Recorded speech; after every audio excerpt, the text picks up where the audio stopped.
여러분 반갑습니다. 여러분의 멘탈 전도사 천마쌤입니다. 또 이렇게 하루가 또 시작됩니다. 싸늘하고 추운 골방에서 여러분에게 또 새로운 소식을 전달해야죠. 하여튼 여러분 오늘도 즐거운 하루, 행복한 하루 되었으면 좋겠습니다. 평범한 것 같은데 알고 보니까 대단한 사람이었다. 대단한 사람이었다는 것을 알 수 있어요. 첫 번째 보니까 휴일인데도 늦잠을 자지 않는 사람. 두 번째, 알람 한 번 듣고 일어나는 사람. 세 번째는 늘 똑같은 시간에 운동하는 사람. 네 번째, 쉴 때는 연락 끊고 푹 쉬는 사람. 다섯 번째, 무언가 꾸준히 계속 배우는 사람. 여섯 번째는 책상이 항상 정돈되어 있는 사람. 일곱 번째, 자신에 대해서 자랑하지 않는 사람. 여덟 번째, 자기 일에는 깊게 몰입하는 사람. 참 많네요. 그리고 아홉 번째는 어떤 순간에도 화내지 않는 사람이 있고, 열 번째는 관계에 절대 매달리지 않는 사람이 있어요. 11번째, 누구든 적당히 선을 지키는 사람. 12번째, 수입의 30% 이상 저축하는 사람이 있습니다. 이렇게 세상 풍파에 흔들리지 않는 비결은 정신력이나 체력을 강하게 끌어올리는 것이 아니라 평정심을 유지하는 것이다. 평정심. 평정심을 유지하기 위한 제1의 비결은 뭐냐? 생활의 균형을 깨트리지 않고 한결같이 살아가는 것이죠. 정해진 시간에 일어나고, 정해진 시간에 운동하고, 정해진 시간에 일을 하고, 정해진 시간에 쉬는 것. 이게 쉬워 보이는 것 같지만 결코 쉬운 일이 아니라는 겁니다. 내가 정해놓은 생활의 패턴을 무너뜨리지 않는 사람은 세상의 그 어떤 풍파도 어렵지 않게 이겨낼 수 있다는 겁니다. 한번 참고해 보시고 한번 실천해 보셨으면 좋겠습니다. 다양한 소식들이 있는데 요즘 최근에 삼성전자 관련된 소식도 있고 한번 뉴스들 한번 정리토록 해보겠습니다. 요즘 외국인들이 계속 좀 팔아요. 지금 넉 달 동안이나 벌써 셀코리아입니다. 셀코리아다. 지난 4개월 동안 외국인들이 코스피 시장에서 순매도한 주식이 21조 원에 달한대요. 대장주 삼성전자의 경쟁력 약화와 고환율까지 영향을 미치다 보니 팔자세가 지속되어 외국인 매도 행진에 코스피는 추풍낙엽이더라. 하락습니다. 지난 8월부터 지난달까지 4개월간 코스피 시장에서 외국인이 팔아치운 주식은 21조 2201억이에요.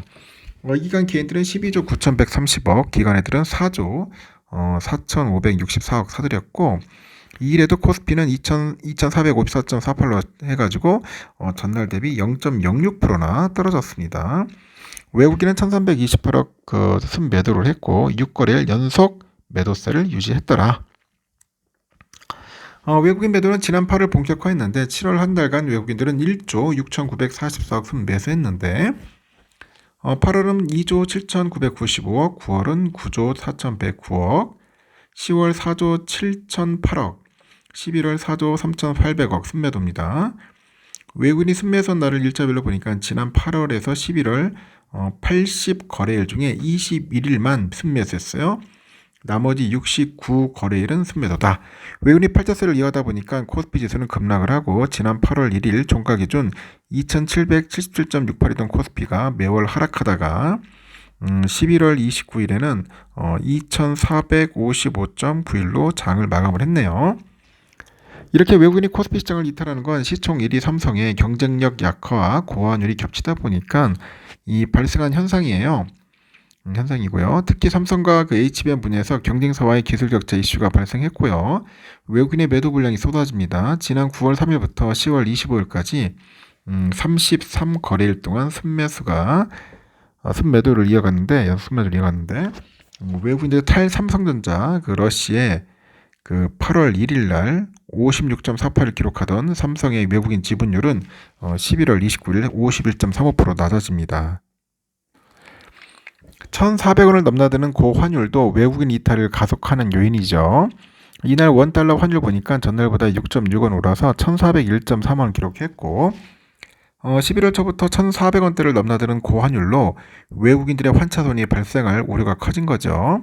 여기에 보니까 도널드 트럼프, 이 트럼프의 미국 대선 승리로 한국, 대만 등 대미국 수출 그 흑자국에 대해서 관세 문제가 대두가 되어 이탈을 가속화하고 있다. 그런 분석이 있습니다.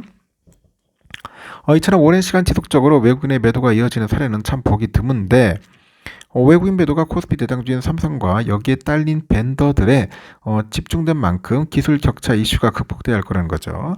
여기에 고환율로 외국인 입장에서는 한국 주식은 들고만 있어도 손해다. 그런 인식이 생긴 것 같아요. 특히 트럼프 행정부 출범을 앞두고 이제 관세 정책이 가시화되다 보니까 이탈 심리를 더욱더 자극한 것 같다. 그런 이야기가 있습니다. 국내 그리고 또 ETF 시장에서 최근에 반도체 위기론이 대두돼 있죠. 삼성전자가 현재 외면당하고 있더라. HBM 경쟁에서도 주도권을 놓치다 보니까 AI 반도체 공급망에서 소외된 그 영향이 주가는 물론이고 ETF 시장으로 번져요. 일단은 28일 기준 삼성전자를 편출한 ETF 보니까 모두 7개네요. 코덱스 K 메타버스 액티브, 그리고 코덱스 모멘텀 플러스, 코덱스 아시아 AI 반도체 차이나 액티브, 타이거, 글로벌 AI 액티브 등 전략 액티브 ETF들이 삼성전자를 구성 종목에서 제외했네요. 그리고 배당성장 ETF는 코덱스 배당성장, 타이거 배당성장, 이 코덱스 배당성장 채권 혼합 등도 삼성전자를 편출했습니다. 이들 3개 배당성장형 ETF는 모두 한국거래소가 산출하는 코스피 배당성장 50 지수를 일정 수준 이상으로 추정하는데 거래소가 지난 6월 정기 변경 심사를 통해서 삼성전자를 해당 지수 구성 종목에서 빼버린 영향이 있답니다. 경쟁사인 하이닉스랑 비교를 하니까 올해 ETF 시장에서 삼성전자 외면 현상은 아주 더욱더 두드러집니다. 같은 기간에 하이닉스만 새롭게 편입한 ETF가 에이스 FN 5G 플러스, 그리고 에이스 글로벌 반도체 탑4 플러스 솔렉티브가 있네요. 그리고 에이스 애플 밸류체인 액티브, 코액트 AI 인프라 액티브, 코세프 AK 반도체 북미 공급망, 그리고 라이즈 글로벌 메타버스, 유니콘 SK 하이닉스 밸류체인 액티브, 유니콘 생성형 AI 강소기업 액티브 등 8개 종목입니다. 뭐 이렇게 많아? ETF가 엄청 많네요. 이 중에 에이스 애플 밸류체인 액티브는 6월 11일이고요.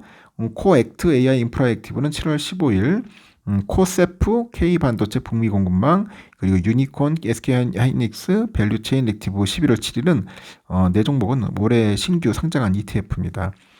이렇게 AI 반도체 테마가 올해 전 세계를 증시를 휩쓸면서 국내에도 관련 ETF가 활발하게 출시됐는데 이들 ETF에서도 삼성전자가 소외되고 있다는 거죠. 신규 상장이 아닌 ETF들은 대내적인 그 리밸런싱을 통해서 하이닉스 비중을 늘리는데 에이스 글로벌 반도체 탑4 플러스 솔렉티브는 글로벌 반도체 산업을 메모리, 비메모리, 파운드리, 장비 이렇게 4개의 부분으로 분류를 하는 것 같아요. 그래서 부문별 1위 기업의 20% 안팎의 비중으로 집중 투자한다. 그런 상품이다. 그렇게 보시면 됩니다. 지난 8월부터 메모리 반도체 부분의 집중 투자처를 삼성전자에서 SK하이닉스로 변경을 했고 이에 따라서 삼성전자 비중은 한 18.63%에서 3.1% 작아졌고 하이닉스는 0%에서 18.9%로 급성장했다. 삼성전자가 ETF에서 빠졌다는 게 참 황당하기도 하고 좀 쇼킹합니다. 그러다 보니까 반도체 위기론이 커지니까 삼성이 조금 약간 좀 타격을 받는 것 같아요. 빨리 좀 올랐으면 좋겠네요. 좀 시원하게 올랐으면 좋겠는데 이게 참 내 뜻대로 되는 게 아닙니다. 여러분 주식 투자라는 게 여러분들 다 잘 아실 거예요. 그냥 기다리고 있는 수밖에 없는 것 같아요. 뾰족한 수가 없습니다.